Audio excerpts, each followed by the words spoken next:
The gunman walked into our church sanctuary and fired his ammunition. A man on a mission opens fire during a church service. His target? Pastor Fred Winters was struggling with an attacker and he was shot in the heart. The loss brings devastation. Everything about my life changed in a second, in the time that it took to pull the trigger on a gun. But amidst the fear and pain, although something was intended for bad and tragedy happens, there is something good that can come out of evil. the unexpected takes place. Nobody really knew how his wife, Cindy, would react to what had happened. I feel so different in the fact that I'm not even sure who I am anymore.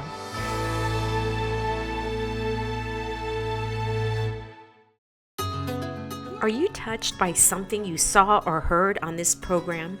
Join us today in bringing the hope we have in Christ to viewers around the world. We would love to hear from you by contacting us at www.lifefocus.tv, where you can request prayer, sign up for our newsletter, or submit a story idea. And if you provide a gift of any amount, we will send you this free gift of 101 Bible promises for your every need. Every card offers encouragement to bring you closer to God and find the answers you've been searching for. At the same time, you'll be helping others learn how our prayers to Christ bring solutions to our lives. Visit our website at www.lifefocus.tv and hit the donate button. Thank you for partnering with us and allowing us to continue this ministry, telling powerful stories of where faith and life intersect.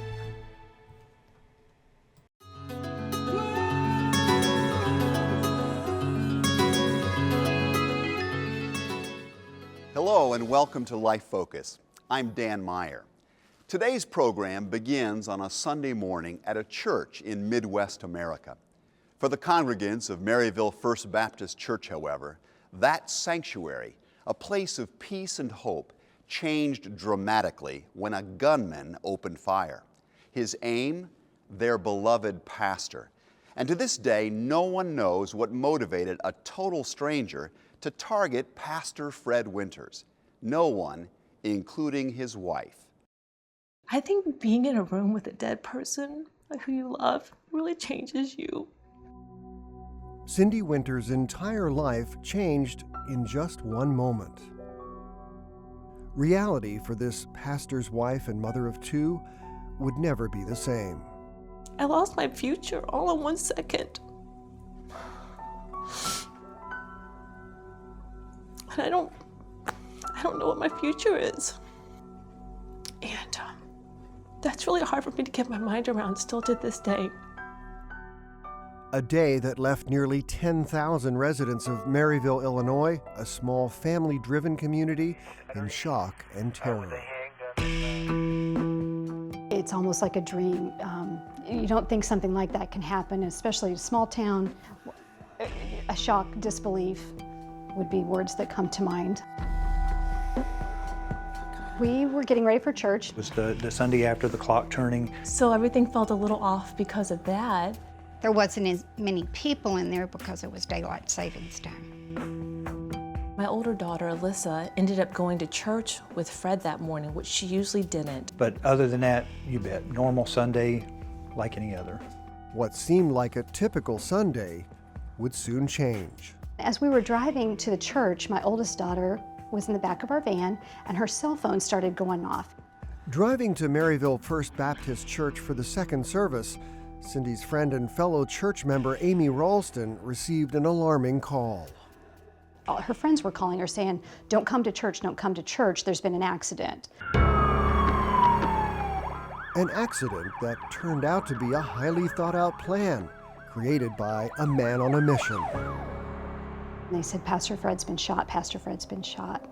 Fred Winters, Cindy's husband and the senior pastor of Maryville First Baptist Church, ironically preached on happiness that morning when an unwelcome intruder brought unimaginable pain. Fred was preaching during our first morning service. This man just walked down the center aisle I kept waiting and watching to see if he were going to sit down. And as the man got to the front of the stage, Pastor Fred met him, bent down, and he said, "How can I help you?"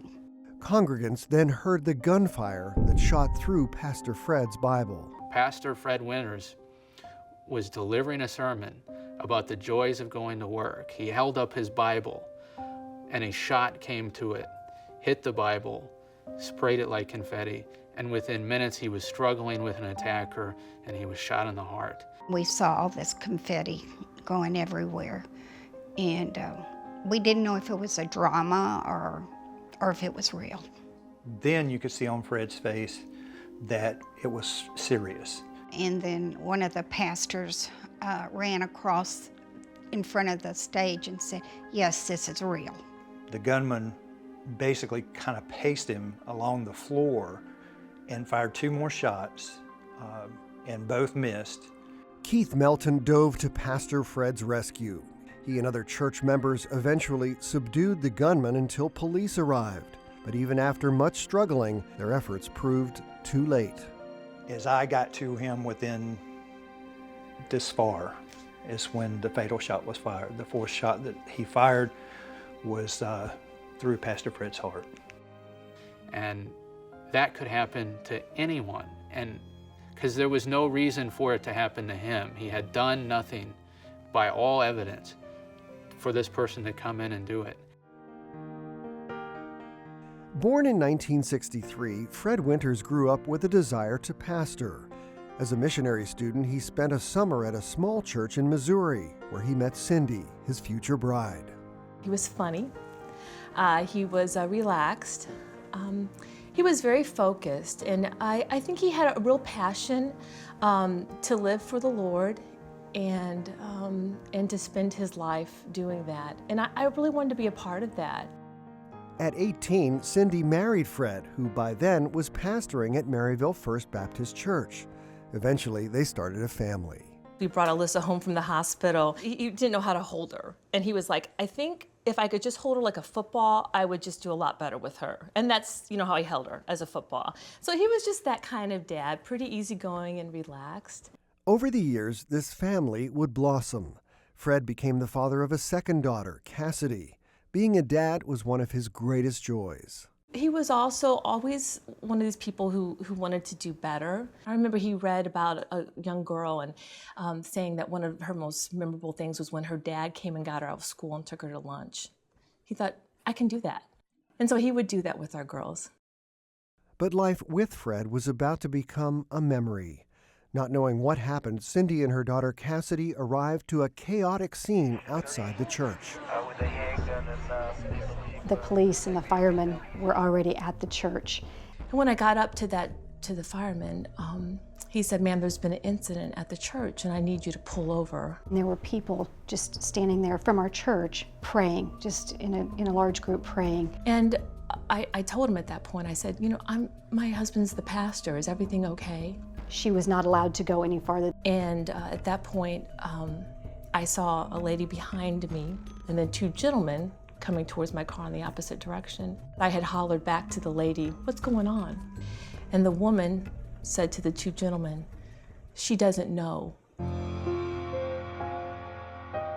And then I looked into the face of one of the men that I knew well, and I said, "You have to tell me what's going on." Because at this point, I'm getting really, really concerned. And then he told me that Fred had been shot. What Cindy didn't know was the extent of her husband's injuries until she arrived at the hospital. And when I walked in, one of the nurses turned around and she was crying. And I said, I looked at her, and actually she said to me, "I'm so sorry." I said, "You're sorry?" And she said, "I'm so sorry for your loss." And it was at that point I said, "You mean he's dead?" And she said, "Yes, we just called it." And that was how I heard.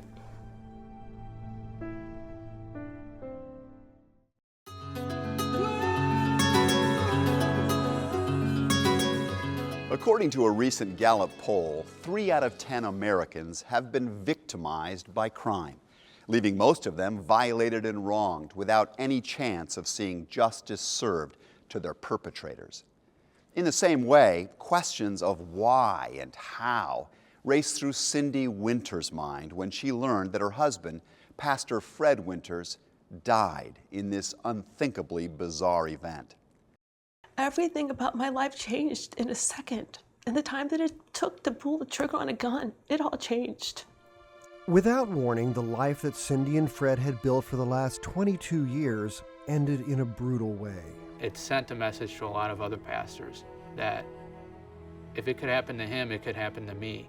And that just someone who wants to send a message, someone who has decided that they were going to do a lot of death and destruction on one day, that they could go into any local church and do it to that person and cause the same sort of grief and the same sort of heartbreak. So it's put everyone up on guard.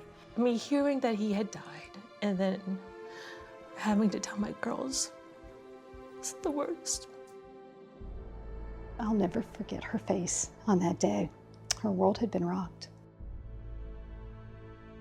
I think her body was in so much shock at that point in time. And just, I think her life was just flashing, saying, okay, what am I going to do now? But in those intense moments of shock and grief, something supernatural began to take place. At that point in time, she said, I will not let Satan win. So she had that fighting spirit from right there in that family waiting room. I'm not going to survive this thing. I'm going to be a better person because of this thing. At Fred's funeral, Cindy's powerful eulogy sent a strong message to the church and the community of Maryville. I had a real desire to speak, and then to also say, you know, when bad things happen to us, we now have a choice. And we have a choice as individuals, but we also have a choice as a collective group of believers, as a church and a community. And I wanted to present that as a choice of how we could go on together. She had said that that Sunday was not Death Day, and she had repeatedly told congregants and the people that were going to church there to not let hate win. When you hurt, he hurt. And when you guys were happy, he was happy. And I never once doubted that. He never once stopped caring about you guys. There was so much emphasis on the murder. And I wanted to just stop and say, we are going to celebrate who he was in his life. I think forgiveness immediately was huge for her. And for her not to harbor the bitterness and the anger was very healing for her. Is it going to hurt forever? Yeah. Cindy's words pierced the hearts of many that day, and her strength was proving to be remarkable. But the family still found themselves facing a deep loss with many unanswered questions. Who was this man who took Pastor Fred Winters' life, and why did he do it?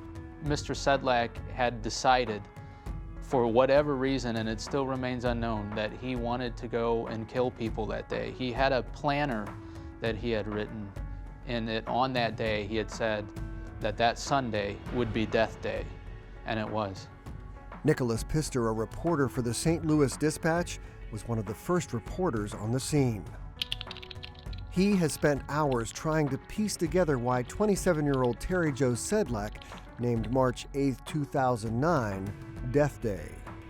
He came from a very normal family. He lived in a cul-de-sac of very nice suburban homes. It was the last place you'd expect a person to go to the neighboring church and gun down a pastor while he was delivering his sermon. While on the outside, Sedlak lived a normal life, Pister found that inside, this man was very different. Neighbors could hear him cursing in the street, and that he would be karate chopping the air and doing things like that. And that was sort of unnerving to them. Just a month before the shooting, Sedlak's mother reported that her son suffered from Lyme disease caused by a tick bite. She believes that accounted for his odd behavior. He has multiple disorders, and currently he's been declared unfit for trial. While waiting for the trial, Cindy and her girls lived in uncertainty.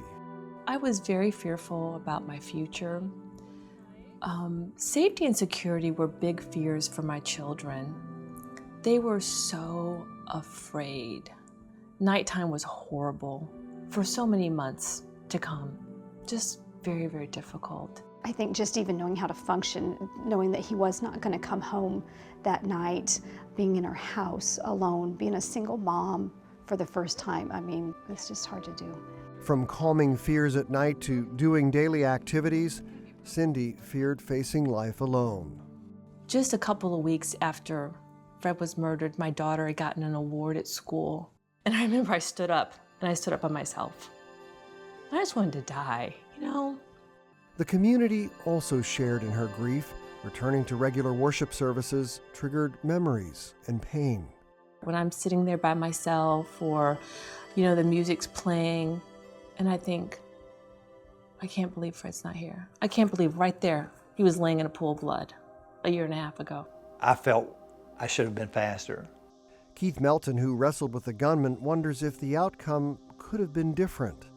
I could have gotten there sooner, and had I been, for all intents and purposes, a half a second faster, then perhaps Pastor Fred would be alive. But Cindy and her daughters refused to live in grief. Moving on began with a choice. It was about the second night, and I was putting one of my daughters to bed, and we were talking, and she just looked at me and she said, "Mommy, I hope the man who did this comes to love Jesus." A choice that shocked the world, to extend forgiveness to the gunman and his family. We are not angry at all, and we really firmly believe that he can find hope and forgiveness and peace through this. Up until that point, I really hadn't thought that much about him. I was thinking about them. I was thinking about, Fred being gone, and how are we even going to survive? And when she said that, it just melted my heart. And it was at that point, I think, that we really began to understand our tragedy and their tragedy as well.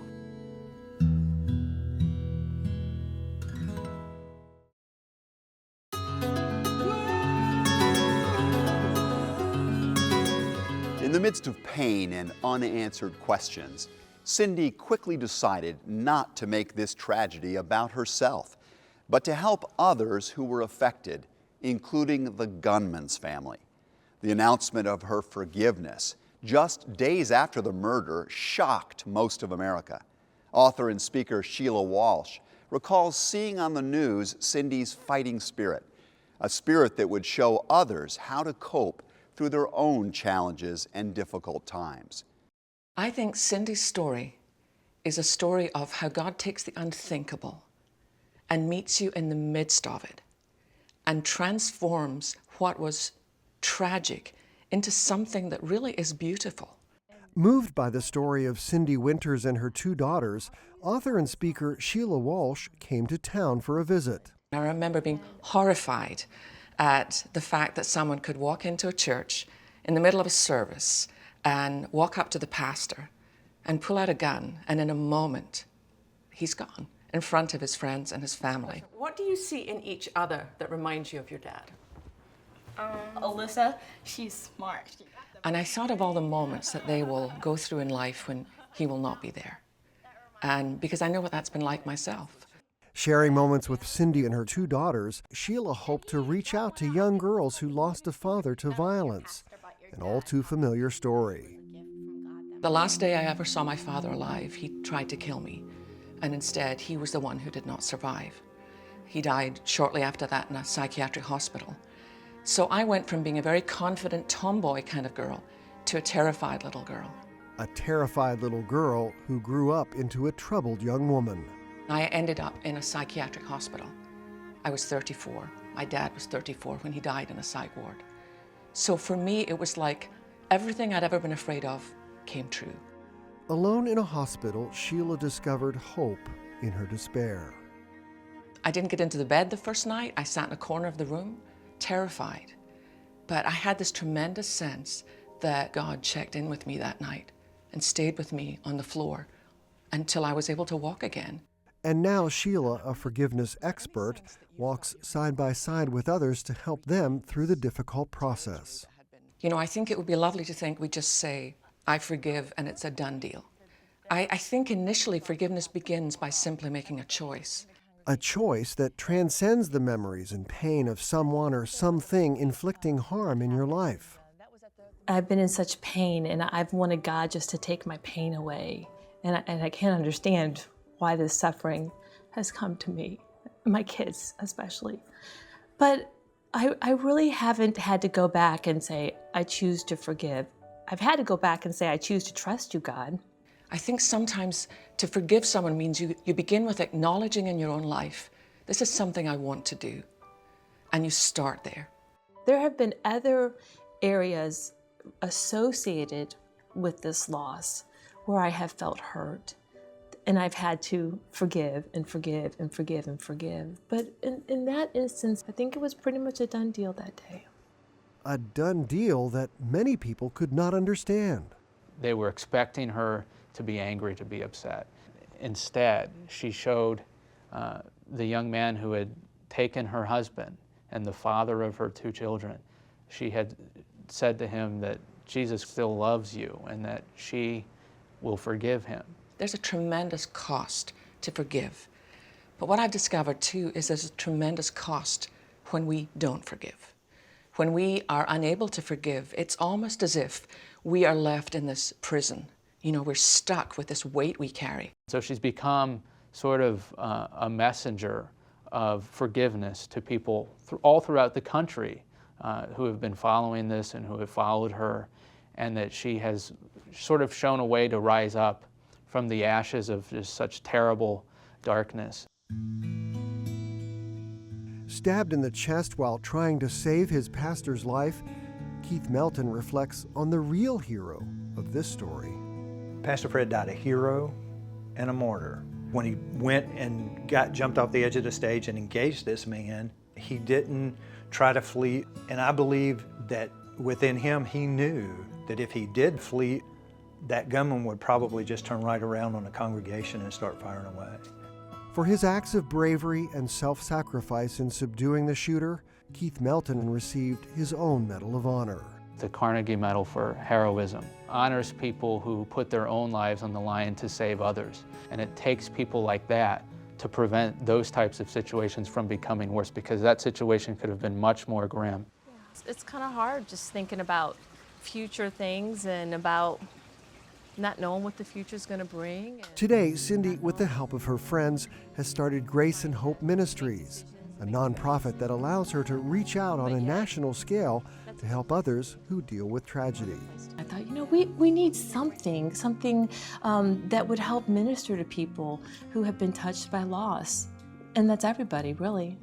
That's one of the things that really unites us as human beings. She has encouraged so many to be able to say, wow, if she can do that, I can sure do it too.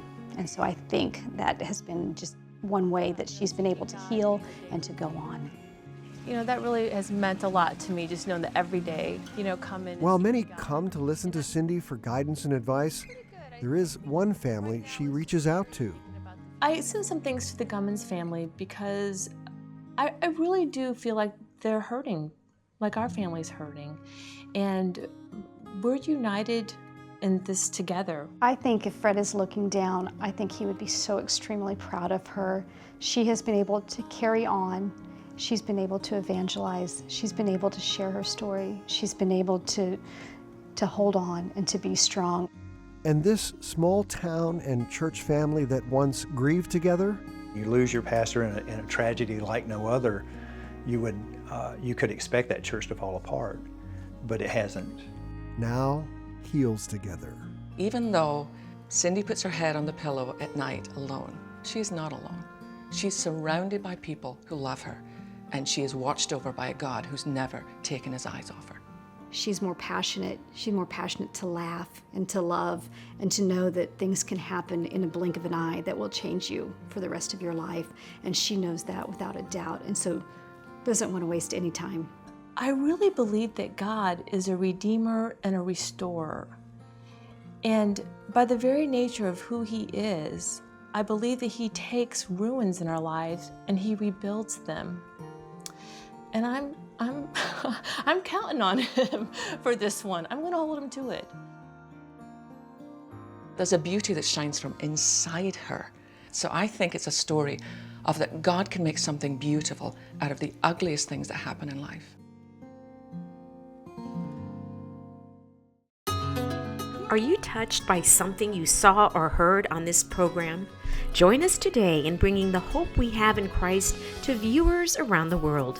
We would love to hear from you by contacting us at www.lifefocus.tv, where you can request prayer, sign up for our newsletter, or submit a story idea. And if you provide a gift of any amount, we will send you this free gift of 101 Bible promises for your every need. Every card offers encouragement to bring you closer to God and find the answers you've been searching for. At the same time, you'll be helping others learn how our prayers to Christ bring solutions to our lives. Visit our website at www.lifefocus.tv and hit the donate button. Thank you for partnering with us and allowing us to continue this ministry, telling powerful stories of where faith and life intersect.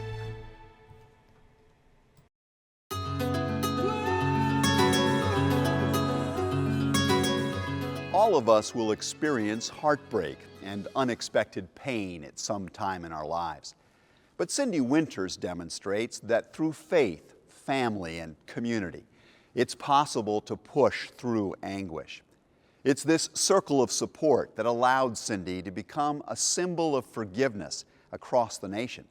She discovered that offering this undeserved gift to the man who damaged her life beyond apparent repair actually restored her ability to live and to help others survive tragedy. Well, that's all for this week's Life Focus. More information and resources about forgiveness and other topics may be found at our website. Thanks for joining us. I'm Dan Meyer, and I'll see you again next time. More information on this program or how to order this and other episodes can be found online at www.lifefocus.tv. Please refer to the name of the program on the screen. Is it right that some random stranger was able to take the life of Cindy's husband, to take Cassidy and Alyssa's father? No, there's no way we can make that right. And being able to forgive gives you a place to take the pain and lay that burden down and be able to walk on with your life. Life Focus is sponsored in part by the Salvation Army. More information can be found at salvationarmyusa.org. Life Focus is also sponsored in part by the Chesed Foundation in memory of Elizabeth, Peter, Hank, Sam, Joe, and Ben Willis. CADCOR, connecting communities to reduce substance abuse and violent crime. And the Edgar and Elsa Prince Foundation, a civic-minded organization supporting the community through faith.